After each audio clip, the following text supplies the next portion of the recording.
Okay, quick update tayo sa BTC. So sa last time na ito pag-usapan natin, tagal natin din nakapag-update. Wala pa rin kasi, no? Ganun pa rin ng galaw naman eh. Nag-ano lang, nag-range lang sa kung ano man tong ah, diagonal, tawag dito, parallel line na to, no? So, meron tayong descending channel dati, yung last time. Ganito yung itsura, no? Parang may pagkaganyan or pwedeng paganyan. Tapos ito siguro nakaangat lang to, na ganyan siguro. So mukha siyang nag-breakout, no? Mukha siyang nag-breakout. Pero mapapansin natin, ha, titignan natin yung volume. Kailangan natin pansinin yung volume. Pabagsak pa rin ang volume, no? Wala siyang matinding type of breakout ng volume or volume spike, no?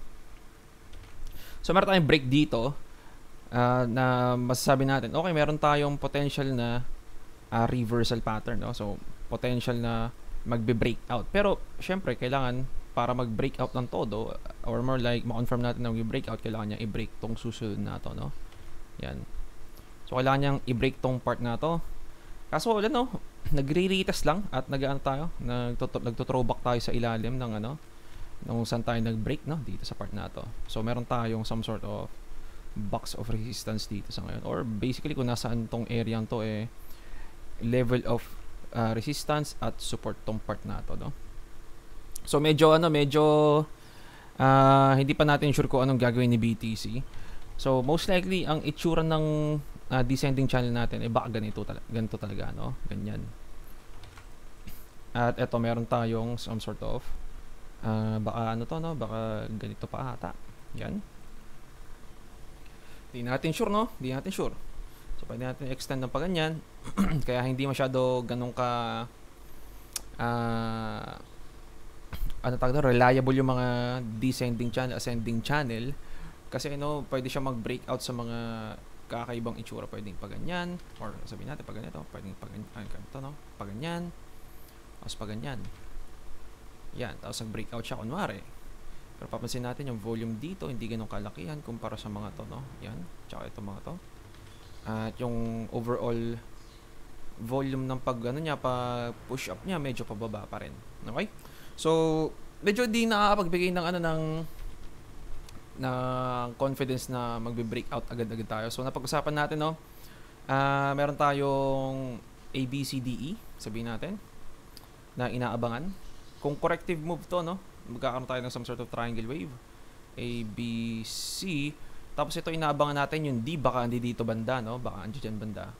Then magkakaroon tayo ng letter E, or sabihin natin mga banda dito. Kasi ang dati nating itsura dito parang ganito, no? Parang ganyan ang itsura. Tapos ito lumpas lang ng onte, kunwari yung letter B. So ganyan yung una nating basa, no? So na point out ko naman, na pakita ko naman na pwedeng magkaiba ang descending channel. Hindi natin sure kasi pwedeng maging ganyan yan, pwedeng maging ganyan yan, sabihin natin ganyan, no? Hindi natin sure, no? So mukhang dito siya, ito yung maximum na pwedeng magawa ng descending channel na to, no? So hindi na siya pwede maging ganyan unless ayun nga, na to, ibang klaseng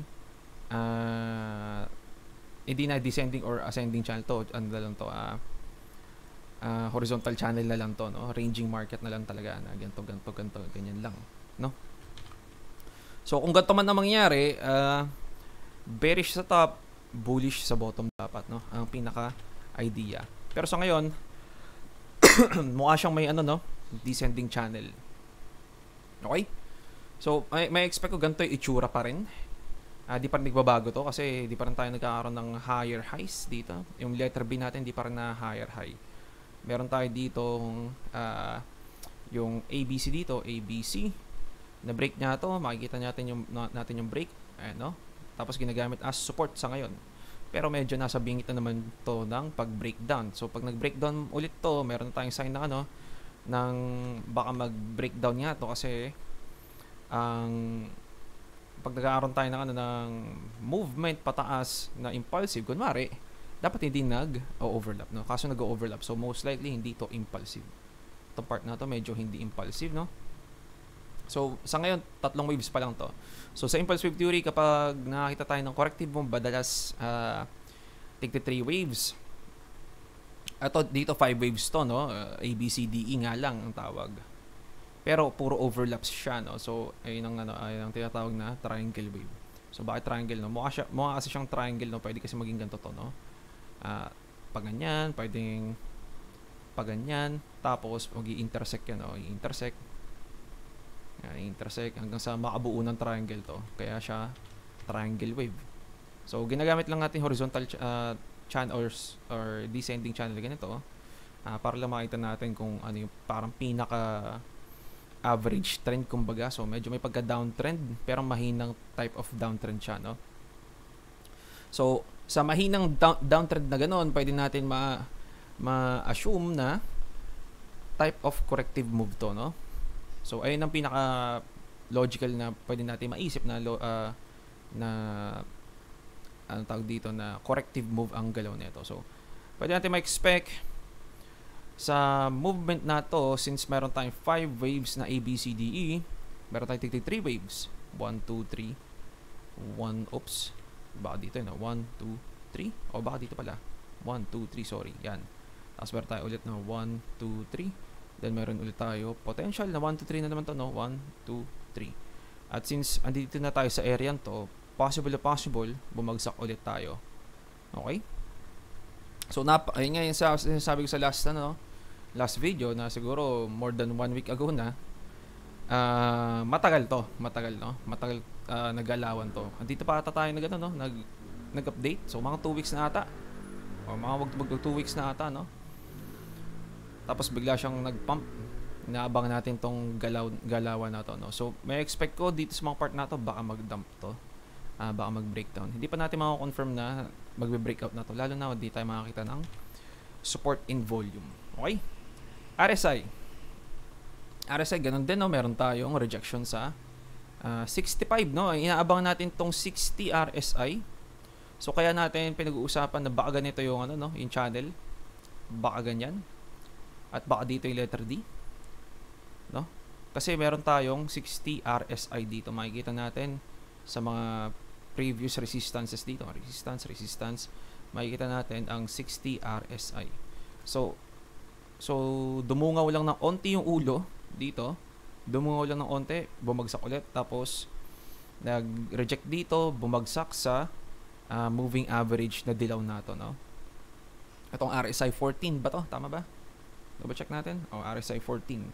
So simple moving average na 14 days, kumbaga. Okay? So, meron tayong 65 RSI, no? So, dumungaw lang, makikita natin na dito meron tayo, dito sa part na to, na meron tayong some sort of resistance. Ayusin natin. Ayan, 65 RSI. Okay? So, kinagamit rin yung 65 RSI, no? Makikita natin meron tayo. So, hindi naman siya exactly sa 65, no? Papansin natin kung nasaan yung range ng kung saan siya, lalagyan natin ng box. Meron siyang some sort of range kung saan siya pwedeng mag-reject, no? Mga dito banda or possibly baka dito banda, no? Siguro mula dito hanggang dito, no?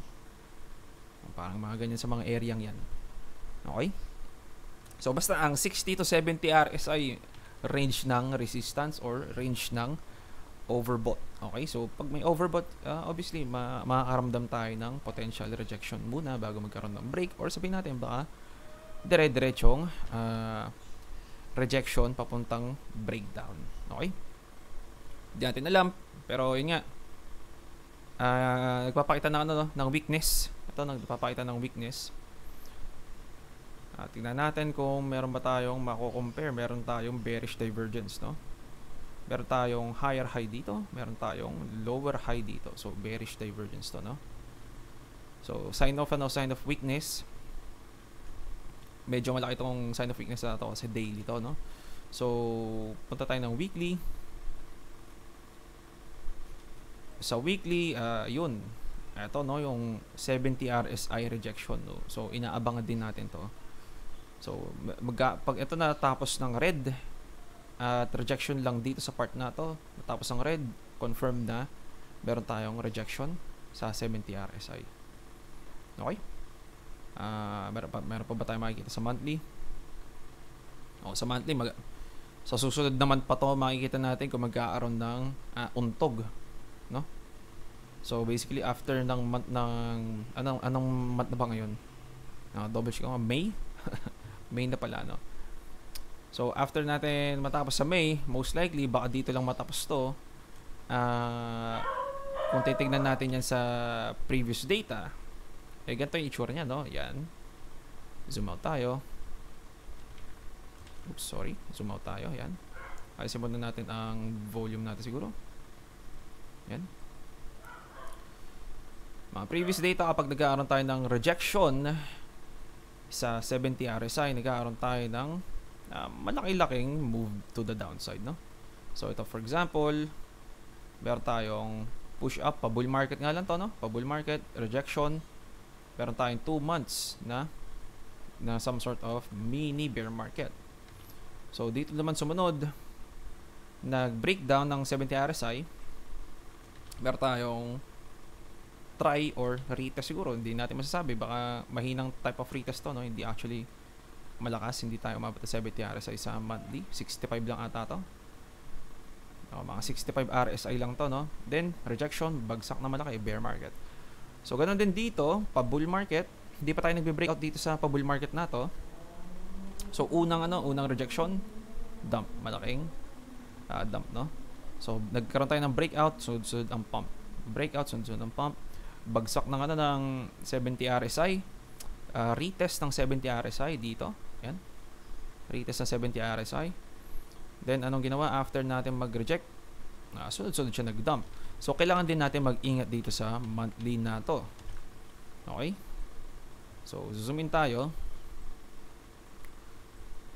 Ang pinaka-problema dito, hindi natin sure kung etong 77 RSI na to pahinga or baka ito yung katapusan ng bull market na to. So, napag-usapan natin to dati na possibly na mahinang type of bull market to. Okay? Medyo mataas ang chance para sa akin sa sa impulsive theory ko kasi ganito ang bilang ko dito. 1, 2, 3, 4, 5 at bear market na matindi. No, ganun lang naiisip ko mangyayari kasi inaabangan ko na tong type of, or more like, inaabangan ko na magdadump pa to, no? Itong part na to, pero nagpump. So, ang ang pinaka, kumbaga, if-else statement ko, kung sabihin natin, magpa-pump si BTC, most likely, ang bear market pa, na multi-year bear market, dito pa. Kung hindi magpa-pump, at magdadump na dito sa mga part na to, tapos na yung pinaka multi-year bear market. Kasi meron na tayong 1, 2, 3, 4, 5, then A, B, C, then ito yung mega cycle, kalabasan. Pero since hindi natin ginawa yun, ang kinalabasan sa at least sa naiisip kong theory ng impulse wave, ang kalabasan, ito ang fifth wave, which is isa sa mga may hinang push-ups, no? So, meron tayong first wave, second wave. Meron tayong third wave, fourth wave, fifth wave. So, hindi na ganun kalakasan itong kalabasan. Then, after nun, dun nagsisilabasan ng mga tao sa fifth wave madalas, no?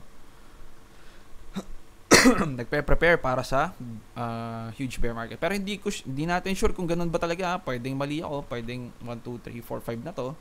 Then, ito na yung sabihin natin, ABC siguro. Hindi natin alam. Baka ito na yung corrective move. Then, ito na yung, sabi natin, bull market cycle na, multi-cycle bull market, no? Na 5 waves, hindi natin sure. Sa nakikita ko, medyo sablay pa. Hindi pa natin makita ng ganong kaayos. Kasi meron pa lang tayo, 1, 2, 3. Yung 4, hindi pa nabubuo masyado. Hindi ko pa makita nabubuo. Siguro meron tayong tinatry buuin dito.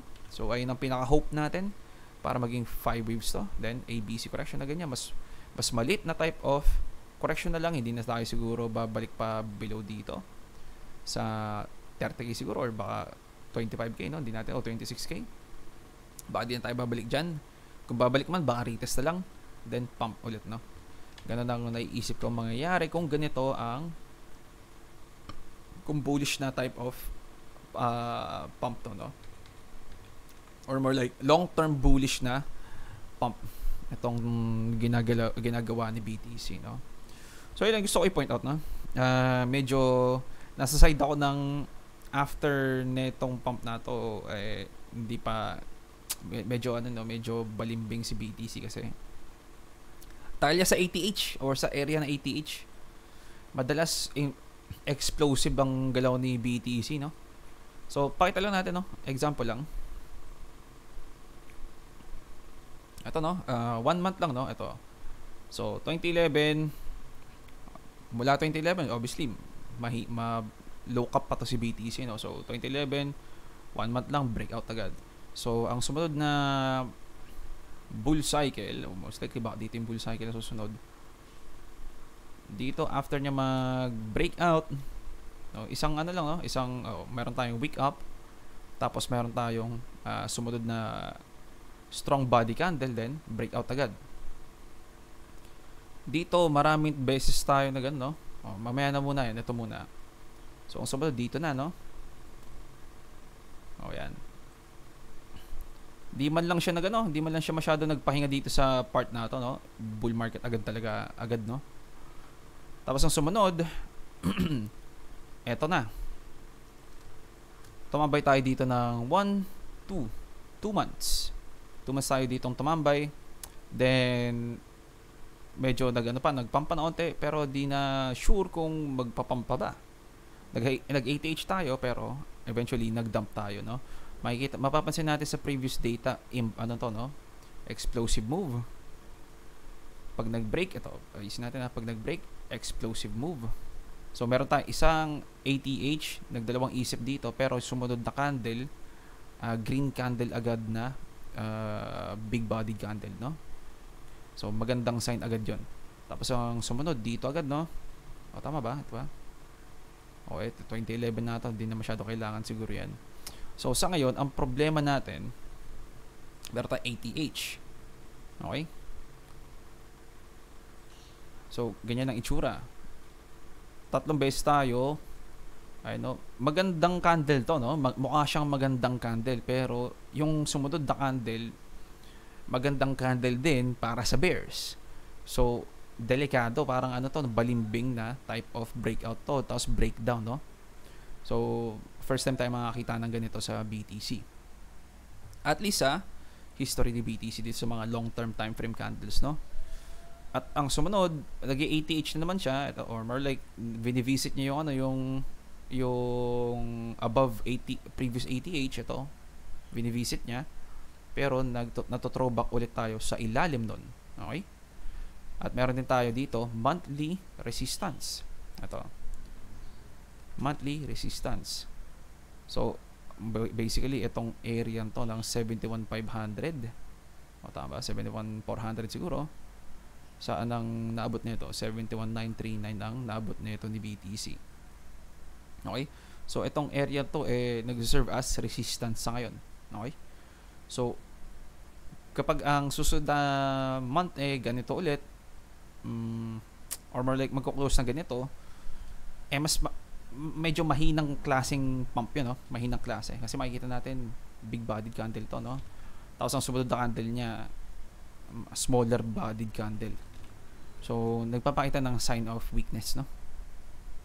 So, ganun din naman dito, no? Saan ba tayo pwede makakita ng example? So, parang ganito lang naman, no? Big bodied candle, meron tayong indecision, then dump. So, meron din ba tayo dito? Wala tayong makita, no? Ito ba? Kaso ibang klaseng na to, ibang klaseng indication na to. Puro to, no? Puro tawag dito, swing failure. Puro liquidity grab na to. So ito medyo kinakabahan ako, baka baka liquidity grab na naman to, no? Tatlong beses ba? Marami beses tayo nag-liquidity grab, no? Ayan. Liquidity grab. Possibly. Okay? So, ang masasabi ko, hindi masyado exciting si BTC. Kaya wala tayong update. Aabang lang tayo ng galaw siguro dito kung magbe-breakdown ba to. Wala tayong additional information sa ngayon. Okay? So, wala rin trades kakalabasan. Kung gusto nyo mag-trade, most likely, puro shorts to, no? Puro shorts. Kung kung inaabangan natin ito, no, A, B, C, D, E. Ang inaabangan natin, most likely ganito ang galaw niyan eventually. So, nasa support siya sa ngayon. So, baka mag-pump na ako dito. Then, baka bumagsak. Hindi natin sure. Baka ganun na gagawin. Baka hindi rin. Okay? Pero yung structure niya, ang sinasabi, possibly, mas pataas ang chance na mangyari to. Okay? DXY, medyo papakita ng resilience, kumbaga. Dito sa part na to, no? Medyo balimbing dito sa part na to. Kasi, kung titignan natin, medyo marami tayong tops dito sa area yan. Dito sa area to. O some sort dito siguro, no? Mga ganyan. So, meron tayong some sort of support dito na, or basically, resistance dati na ginawang support. Yan. Tapos ngayon, ginagawang support. At medyo papakita ng strength si DXY. Kung titignan yung palitan ng ng dollar to peso, ang hina ni peso rin. Mukhang yung mga matitinding type of currency medyo may resilience, kumbaga matitindi pa rin. Pero yung mga low rate, kunwari peso, napakahina niya, no? Napakahina. So papansin nyo, 58 pesos ang $1. Yung last time, no, ang umabot tayo ng 60 pesos, pero andi dito ang price ng DXY, no?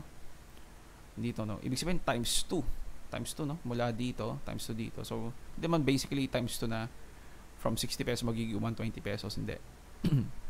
Pero may expect ko siguro mga 65 pesos ang dollar pag umabot dito ulit si dollar, no?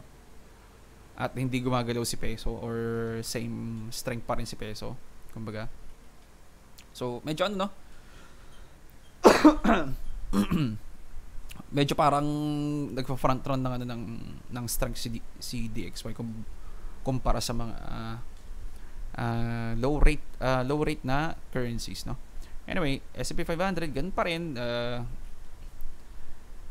breakout, no? So mukhang may tapos ng move to.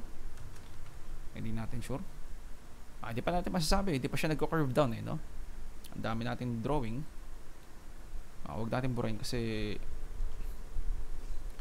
so possible pang umangat pa pala to, no? Kasi meron tayong 1, 2, 3 na DC ata ako sa Discord. 2, 3, 4, 5 ganyan ang kalabasan. So hindi natin sure, pero medyo medyo dito sa area ng 2.618 ata to, nakalimutan ko na. So tama ba? 2.618. May fibs tayo dito. Nakalimutan ko na kung paano ko ginawa tong fibs na to. 2.618. Dito sa area to medyo papakita ng paghihirap na si SPX, pero malakas pa rin siya, no? Pero makita natin, no? Bearish divergence to of some sort ba? Tama ba? Bearish divergence ba to?